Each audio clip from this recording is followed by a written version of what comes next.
And now a look back at our top story this evening. 6-hour delays, queues for miles, and hundreds of Kent motorists unable to get to work. Eco-protesters from Just Stop Oil have scaled the Queen Elizabeth II Bridge in Dartford, closing surrounding roads since the early hours of this morning. Protesting against new government oil and gas licences, the two people remain tied to the bridge. And they say they will not move until the government takes action. Jamie Levy has more. Kent roads once again at a standstill.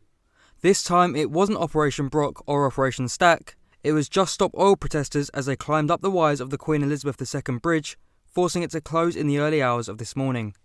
This caused major disruption for motorists trying to travel in and out of the county, as one of the main routes to do so was being diverted. Now, just behind me there is the Queen Elizabeth Bridge, and if you look close enough you can see what look like two little black dots. Those are the protesters that have been up there since 3 a.m. this morning, and they've caused so much havoc on Kent roads coming in and out of the county. Just Stop Oil say although disruptive, their methods are making an impact. You see MPs talking about it, you see police commissioners talking about this. This is making an impact on them, and eventually they're going to have to stop licensing any new fossil fuel projects, because A, that's the right thing to do, and B, that's the only way that they're going to get rid of us. And I don't want to be holding anybody up. And whenever there's somebody held up, I really want to just get out of the road and stop this, but I'm not going to. And none of us are going to get out of the road until the government makes that statement. The disruption that anybody's experiencing right now is nothing compared to what's coming down the line. But an effective way to protest? These people don't think so. It's ridiculous. You know, they need to grow up and get themselves a job and stop ruining things for everybody else. I think they need to go about it a different way. I think that they'd be listened to more rather than just people considering that they are causing mayhem and people are getting quite upset with them. Yeah, I understand why they're protesting, but they shouldn't do it in a dangerous way where they're impacting people's lives and whatever else. Their strategies, for me, they don't really speak to me. I think the thing that I'd probably criticise the most is I don't think anyone who wasn't convinced that there was a crisis is going to look at them and say, great, now we're going to do stuff. Essex Police Chief Superintendent Simon Anslow said, "We'll take action against anyone who puts life in danger or thinks they can stop others getting on with their lives. I'm grateful to the public for their patience and understanding."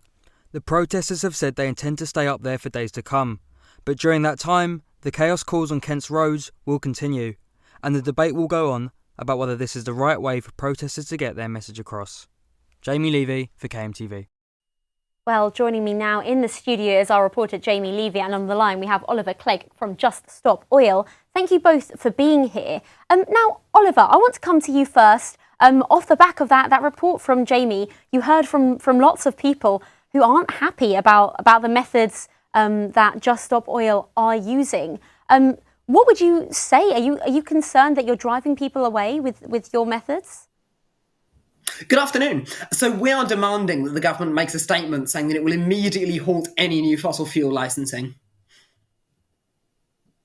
Are you concerned that the methods that you're using are driving people away from the cause? Well, this isn't the X factor. We're not trying to be the most popular people here. What we're trying to do is bring about change, and that's the change that's needed for 19-year-olds like myself to actually have a future. Jamie, I want to come to you because you were stuck in some of that traffic earlier today while you were trying to firstly get into work and also cover this story. Tell me a little bit about your experience. It was chaotic, to say the least. To put it into perspective, a journey that would normally take me half an hour took me best part of probably 4 hours this morning. And, you know, obviously QE2 bridge was shut, so all the routes were diverted through Blackwall Tunnel or through Dartford Tunnel. And it was very busy to say the least, yeah. Oliver, I want to come to you because this has been put to me a few times while we've been covering this. The amount of pollution caused by these delays, is that not counterproductive to the cause? Well, what would be counterproductive would be if we did nothing. I mean, we've tried the petition signing, we've tried the marching, we've tried standing in the corner of a market square with a placard, and it hasn't achieved anything. What we need is this kind of disruptive protest. I don't see another way that I can have a future if we don't engage in this kind of disruption. We have seen ever more sort of extreme, if that's the word to use, types of protests over the past few years. People sticking themselves inside tunnels, blocking the M25, but none of this has worked either. Well, we've seen more and more extreme tactics, but that's because we've also been seeing more and more extreme climate disasters. We had 40-degree heat last summer.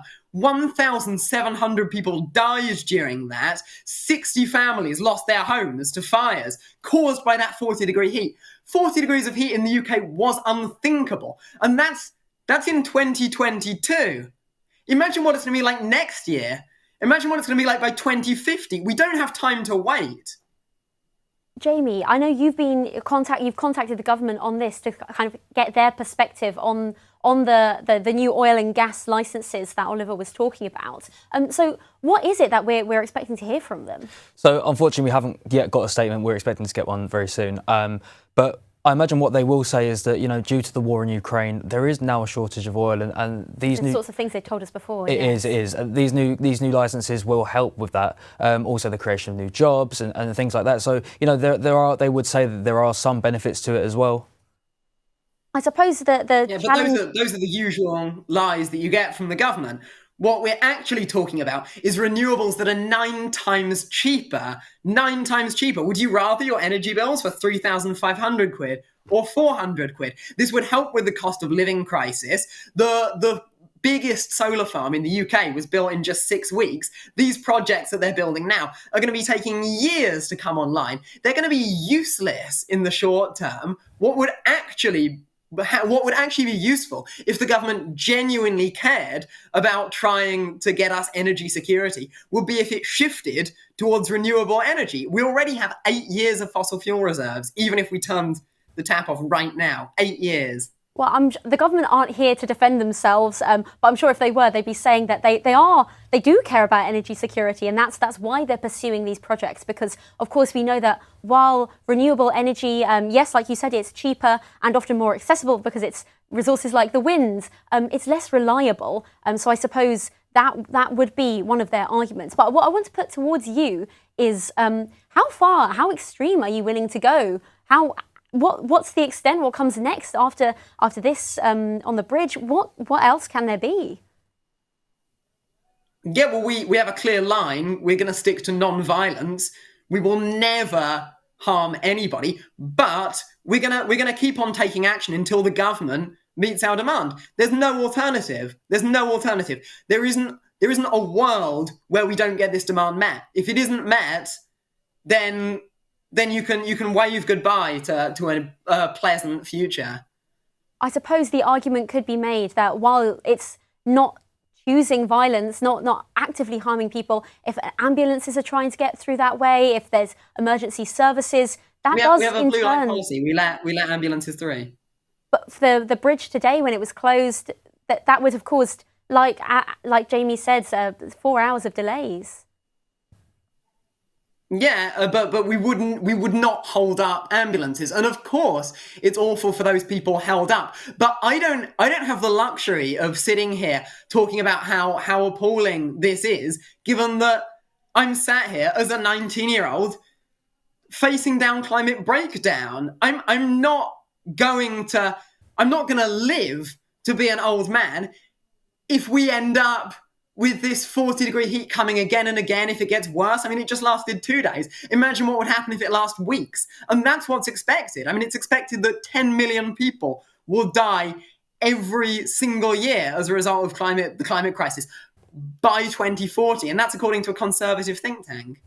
Now, Jamie, we have been speaking to people about this, and lots of people did say they do support the cause, that they're very worried about climate change. What did you hear from the people that you were speaking to today? Absolutely, that is a common theme. A lot of people do support what these activists are doing, but it's just the way that they're doing it is, they weren't happy with it. They weren't happy with the delays and them putting themselves in danger. It's obviously quite a dangerous act climbing this bridge. They're 80 metres up just about, and it's if someone was to fall, it could be catastrophic. So they were saying that, while they do support the cause, they want a different kind of method to sort of express that. Oh, Oliver, we only have about 30 seconds, but my final question is, how long do you think your colleagues, your co-protesters will be up there? Well, I have no idea, but we're going to continue with these actions until the government makes that statement. And if anybody wants to join us, then they can come to outside Downing Street every day at 11 o'clock. Okay.